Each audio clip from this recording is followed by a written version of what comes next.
हैं which is portfolio monitoring and rebalancing. जब भी आप एक अच्छा पोर्टफोलियो सेलेक्ट कर रहे हैं, उसके अंदर इन्वेस्टमेंट स्ट्रैटेजी फिक्स कर रहे हैं, उसके अंदर इन्वेस्टमेंट गोल्स को फिक्स आउट कर रहे हैं, स्टॉक सिलेक्शन कर रहे हैं, वो सब बहुत इम्पॉर्टेंट है।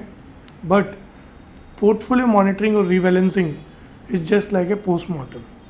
सो समय समय पे हमें पोर्टफोलियोज़ को ट्रैक करता रहना पड़ेगा, उसको रिवाइज करना पड़ेगा, रीबैलेंस करना पड़ेगा, सो दैट हमें रिस्क और रिटर्न्स ऑप्टिमाइज लेवल पे मिल पाए। सिर्फ पोर्टफोलियो क्रिएट करना या स्टॉक्स में इन्वेस्ट करना ही, ओनली उसको करने से ही आपको रिटर्न्स नहीं मिलेंगे। समय समय पे आपको उसको चेंज आउट भी करना पड़ेगा अकॉर्डिंग टू मार्केट कंडीशंस। सो इस पूरे पोर्टफोलियो में, इस मॉनिटरिंग में हम समझेंगे कि पोर्टफोलियो मॉनिटरिंग कैसे होगा, हम परफॉर्मेंस कैसे आइडेंटिफाई कर पाएंगे या मेज़र कर पाएंगे इन पोर्टफोलियो, और समय समय पे कैसे पोर्टफोलियो रीबैलेंसिंग करना ज़रूरी है। तो चलिए स्टार्ट करते हैं इस पूरे मॉड्यूल को। अब सबसे पहला सवाल आता है कि पोर्टफोलियो मॉनिटरिंग क्यों मैटर करती है एक अच्छे परफॉर्मेंस के लिए। सो जनरली काफ़ी सारे लोग समय समय पे after a certain period of time, जैसे क्वार्टरली या ईयरली बेसिस पे, वो अपने पोर्टफोलियो को ट्रैक करते रहते हैं, जिससे वो ये चेक कर पाएँ कि जो उनके गोल्स उन्होंने तय किए थे और जो पोर्टफोलियो का परफॉर्मेंस है वो मैच आउट हो पा रहा है कि नहीं हो पा रहा है। दूसरी बात कि जो रिस्क, ऐसा तो नहीं है कि ओवरऑल मार्केट कंडीशन चेंज होने से रिस्क काफ़ी ज़्यादा बढ़ गया हो, परफॉर्मेंस इंप्रूव होने के चांसेस हैं कि नहीं है।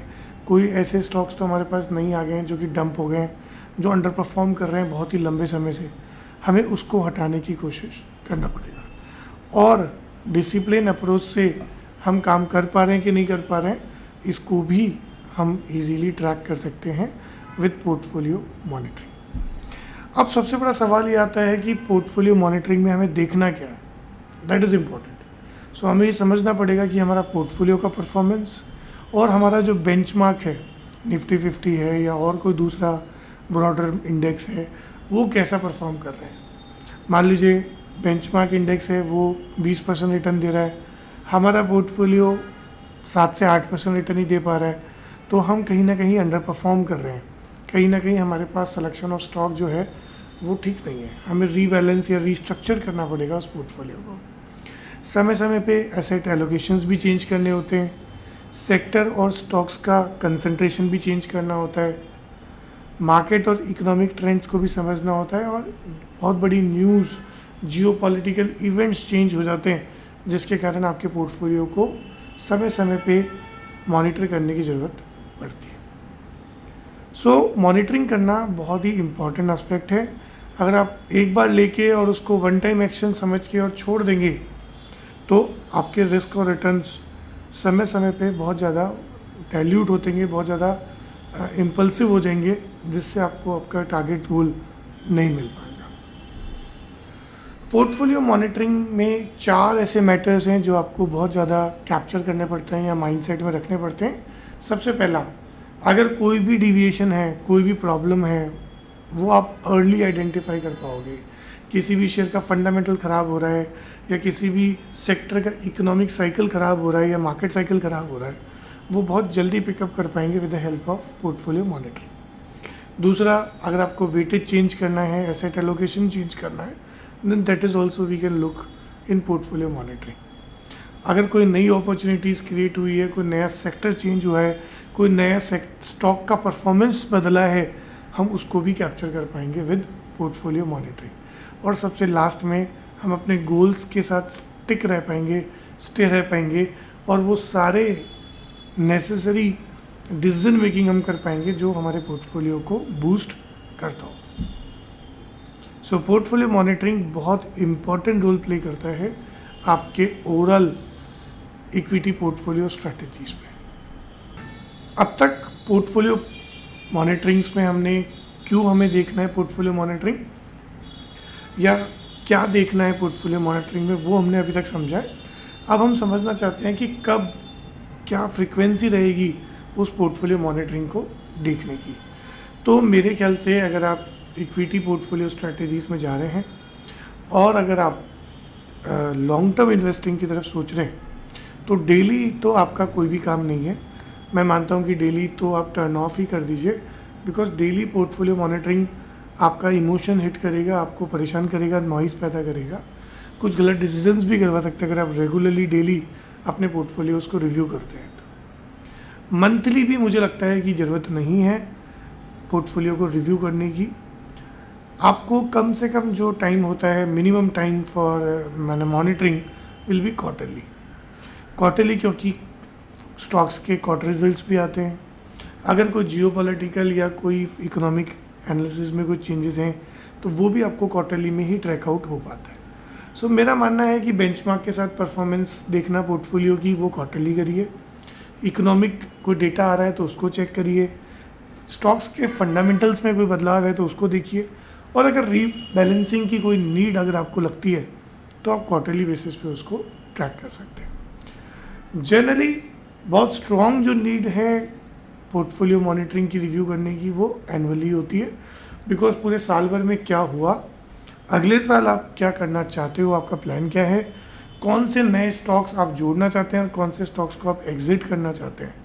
इवन अगर एसेट एलोकेशंस में भी बदलाव की ज़रूरत है तो वो एनुअल बेसिस पे ही आप वर्कआउट करेंगे। सो मेरा मानना है क्वार्टरली और एनुअली ज़्यादा बेटर है रिव्यू करना एज़ कम्पेयर टू डेली और मंथली। अब दोस्तों बहुत ही इम्पॉर्टेंट सवाल है कि अगर हम पोर्टफोलियो मॉनिटर कर रहे हैं और अगर हम कुछ स्टॉक्स को ख़रीदना या बेचना चाहते हैं या और ख़रीदना चाहते हैं, उसके सिग्नल्स हमें कहाँ से मिलेंगे, उसकी कोई चेकलिस्ट है क्या, वो हम डिस्कस करना चाह रहे हैं आपके साथ। और ये हर एक फंडामेंटल एनालिस्ट या जो भी इन्वेस्टर है लॉन्ग टर्म, उसके दिमाग में ये सवाल आता ही आता है कि मुझे स्टॉक में और कब एड ऑन करना है या मुझे स्टॉक को कब एग्ज़िट करना है। वो डिफ़ाइन करना one of the hardest question है, one of the hard equation है किसी भी लॉन्ग टर्म इन्वेस्टर या फंडामेंटल एनालिस्ट के लिए। सो सबसे पहले हम डिस्कस करते हैं कि आपको और कब ख़रीदना चाहिए। सो और ख़रीदने के लिए अगर मार्केट वाइड क्रैश 20% से ज़्यादा आ जाता है तो ये अच्छा सिनेरियो है, क्योंकि उस केस में हम और अच्छा विन कर पाएंगे और क्वालिटी स्टॉक्स हमें सस्ते दाम में मिल पाएंगे। इसके अलावा अगर स्टॉक ड्रॉप कर रहा है 15 से 20% ड्यू टू बैड न्यूज़ तो भी हम ये वर्कआउट कर सकते हैं। अगर पी ड्रॉप कर रहा है सेक्टर एवरेज से ज़्यादा तो भी आपको अंडर वैल्यूएशन के चार्जेस मिल सकते हैं। अगर आपने फ्रेश सिप मनी इंट्रोड्यूस किया है मंथली बेसिस पे तो आप ऑटोमेटिकली फ्रेश बाई करेंगे। और मैनेजमेंट अगर स्ट्रॉन्ग रिजल्ट डिलीवर कर रहा है तो आप और एड ऑन कर सकते हैं उस सिनेरियो में, due to confidence, due to high growth potential के कारण भी आप फ्रेश बाइंग कर सकते हैं। ज़रूरी नहीं है कि सिर्फ स्टॉक के प्राइस गिरने पे ही बाइंग हो। अगर मैनेजमेंट अच्छा कर रहा है, रिजल्ट्स अच्छे आ रहे हैं, स्कोप बढ़ रहा है, कोई कॉम्पिटिटिव एडवांटेज का बेनिफिट अगर कंपनी को मिल रहा है तो हम हायर प्राइजेस पे भी स्टॉक को परचेज कर सकते हैं। कब हमें स्टॉक को बेच देना चाहिए, उसके सिग्नल्स कब मिलेंगे वो हम समझ लेते हैं। फंडामेंटल अगर लगातार ख़राब है, 3-4-5 क्वार्टर से लगातार हमें डाउनवर्ड परफॉर्मेंस मिल रही है, फंडामेंटल स्टॉक को सपोर्ट नहीं कर पा रहा है, एग्जिट कर दीजिए। कोई मैनेजमेंट स्कैंडल, कोई फ्रॉड अगर पकड़ में आए हैं तो 101% एग्जिट करना ही करना है।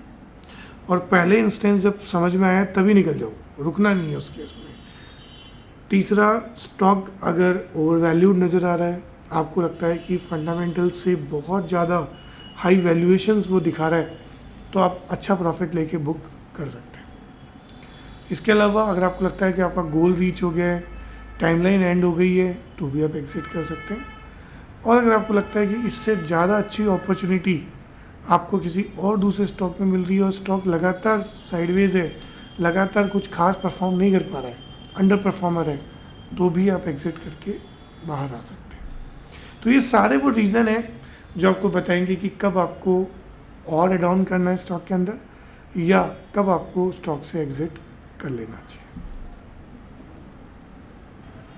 दोस्तों अब हम बात कर रहे हैं कि आप अगर पोर्टफोलियो का परफॉर्मेंस ट्रैक करना चाह रहे हैं during the time of portfolio monitoring, तो ये बहुत ही इंपॉर्टेंट एस्पेक्ट होगा, बिकॉज रिटर्न्स को कंपेयर करना बहुत इंपॉर्टेंट है, बिकॉज वही डिसीजन मेकिंग क्रिएट करेगा कि आपको किन चीज़ों को एग्जिट करने की कोशिश करनी चाहिए। पोर्टफोलियो ट्रैकिंग या पोर्टफोलियो परफॉर्मेंस को ट्रैक करना इसलिए इम्पॉर्टेंट हो जाता है बिकॉज जो भी हमने पोर्टफोलियो के लिए टारगेट सेट किए हैं, क्या वो टारगेट्स मैच आउट हो पा रहे हैं कि नहीं हो पा रहे। दूसरा, हम ये आइडेंटिफाई कर पाएँ कि कौन सी चीज़ अच्छा काम कर पा रही है, कौन सी चीज़ में हमें इम्प्रूवमेंट की रिक्वायरमेंट है। तीसरा, कोई फ्यूचर रिटर्न्स के लिए अगर हमें आज को डिसीजन मेकिंग करनी है तो वो भी हम कर सकते हैं। और इमोशनल इन्वेस्टिंग से हम बचे रहें, स्टे डिसिप्लिन्ड रहें, उसके लिए हमें पोर्टफोलियो परफॉर्मेंस को ट्रैक रेगुलरली करना चाहिए। अब ये सवाल आता है कि पोर्टफोलियो परफॉर्मेंस ट्रैकिंग के लिए क्या बेसिक पैरामीटर्स हमें यूज़ करना चाहिए। सो 3-4 ऐसे पैरामीटर्स हैं जो हम यूज़ कर सकते हैं इनटू दैट सिनेरियो। सबसे पहला, एब्सोल्यूट रिटर्न, टोटल गेन या लॉस आपको इन्वेस्टमेंट से अब तक कितना हो पाया है साल दर साल, वो आपको ट्रैक करना पड़ेगा। जैसे पिछले 5 साल में हमने 12% से ऊपर का CAGR वर्कआउट किया, तो वो हमें देखने की ज़रूरत पड़ेगी। दूसरा, रिलेटिव रिटर्न हमें चेक करना पड़ेगा। रिलेटिव रिटर्न का मतलब है कि बेंचमार्क से आपके पोर्टफोलियो ने क्या रिटर्न्स दिए हैं, क्या उसने आउट परफॉर्मेंस की, अंडर परफॉर्मेंस की, या एट मार्क ही वो आपको रिटर्न्स दे रहा है, तो वो भी हमें चेक करना पड़ेगा विद रिलेटिव रिटर्न्स। तीसरा, इंडिविजुअल स्टॉक को भी, कोई भी इंडिविजुअल स्टॉक अगर 20% से कम रिटर्न, नेगेटिव रिटर्न्स आपको दे रहा है, तो भी आपको ट्रैकिंग क्रिएट करना पड़ेगा।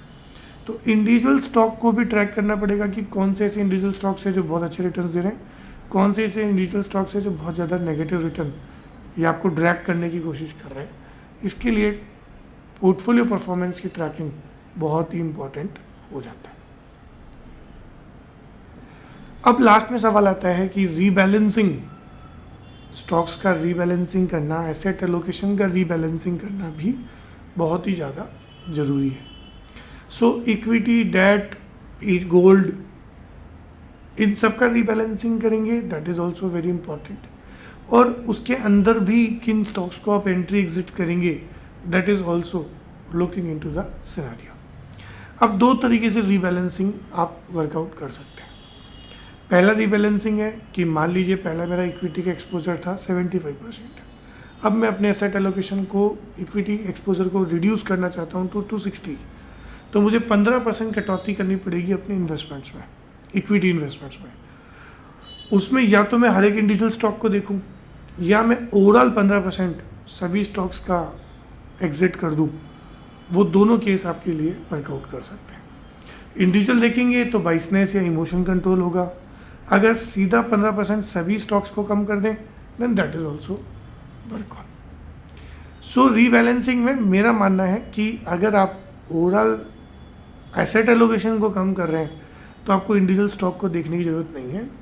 आप सीधा कट थॉट, अगर इंक्रीज़ करना है तो सभी में इंक्रीज़ कर दो, घटाना है तो सब में घटा दो। एक एक स्टॉक में अगर चेंजेस करना है तो वो हम रीबैलेंसिंग के बजाय उसको स्टॉक वेटेज की कैटेगरी में डाल सकते हैं। सो उसका इंडिविजुअल हम फंडामेंटल करेंगे हर स्टॉक का, उसकी परफॉर्मेंस ट्रैकिंग करेंगे। अगर लगातार अंडर परफॉर्मेंस है, लगातार अगर ओवर वैल्यूएशन आ गए स्टॉक्स के, तो हम इंडिविजुअली उसको ख़त्म करते जाएंगे। बट रीबैलेंसिंग में आप ओवरऑल स्टॉक की ओवरऑल परसेंटेज को कम करने की कोशिश करोगे। ये क्यों किया जा रहा है रीबैलेंसिंग? जिससे आप अपने रिस्क और रिटर्न्स को बैलेंस कर पाएँ, आप अलाइंड रहें, आप रिस्क को मैनेज कर पाएँ और एक अच्छे रिजल्ट्स आप ट्रैक कर पाएँ। इसलिए हम रीबैलेंसिंग करना चाहते हैं। रीबैलेंसिंग रिस्क को कंट्रोल करेगी, गेन्स को लॉक करने की कोशिश करेगी, ओवरऑल एक्सपोजर मार्केट कंडीशंस को देखते हुए आप अपने आप को अलाइन कर पाएंगे। That is very important for us, because risk और कैपिटल प्रिजर्व करना भी बहुत इंपॉर्टेंट एस्पेक्ट है।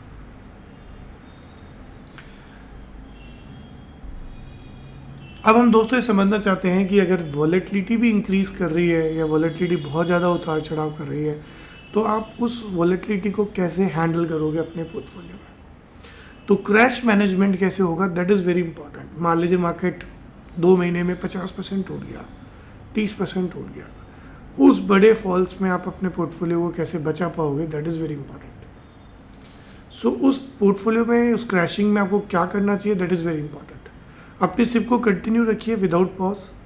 अपनी सिप को अगर बढ़ा सकते हैं तो स्टेप अप सिप कर दीजिए। इसके अलावा फंडामेंटल्स को रिव्यू करिए, प्राइस को रिव्यू मत करिए, फंडामेंटल को रिव्यू करिए। लॉन्ग टर्म गोल्स को रिमेंबर करिए, रीबैलेंसिंग करिए अगर आपको लगता है कि ज़रूरत है।